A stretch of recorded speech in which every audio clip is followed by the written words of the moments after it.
First, I want to just add a congratulations to my colleague from California whose position apparently has evolved over the last couple of years. Because I remember back in 2011, he had a problem and voted against the recycling material. So to hear him today say how he favors that, accurate statement. I appreciate that. That was on H.R. 1 in February of 2011.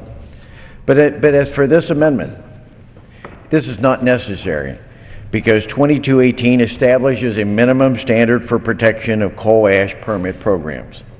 The standard of protection is the minimum requirement that's set out for this bill and includes protections such as groundwater monitoring, corrective action, financial assurance, specific cleanup and closure requirements for unlined leaking impoundments, stringent structural stability requirements, and fugitive dust controls. Furthermore, 2218 establishes a minimum national standard that is based on the existing criteria for municipal solid waste landfills, which were promulgated by EPA to, quote, protect human health and the environment. This chart is just a collection of some of the elements that are included in the bill already to deal with standards. Things like requiring that the structure be located above water tables. So groundwater monitoring is to be included in this. We have surface water controls under Section 4011. Controls for CCR landfills, control runoff for CCR surface, accelerated correction action for unlined surface impoundments.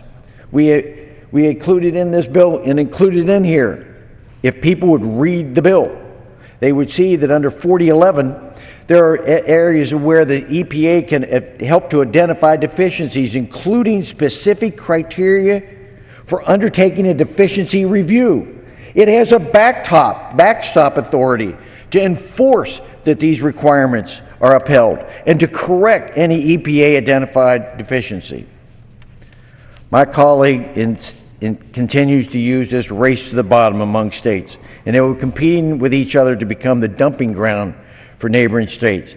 That's a misguided assumption and frankly an insult to the hardworking state environmental regulators. It is unfortunate that he also does not trust the environmental regulators in his state, or any other state for that matter, to establish permit programs that are protective. My colleague ignores that the state regulators are tasked every day with protecting human health and the environment. Another problem with his amendment is not well defined. The EPA or a judge would have sole discretion to determine what constitutes, quote, protecting human health and the environment. Any state failing to meet this subjective and ambiguous statement or standard would have their permit program stripped from them to be run by the EPA. This amendment diminishes the important role of the states and lets the EPA meddle in a program the states have proven that they're capable of handling. This amendment is not about protecting human health and the environment. It's about growing federal control at the expense of the states. States have been tasked with implementing RCRA, and this bill allows them to continue to do just that. If you support bigger government, support this amendment.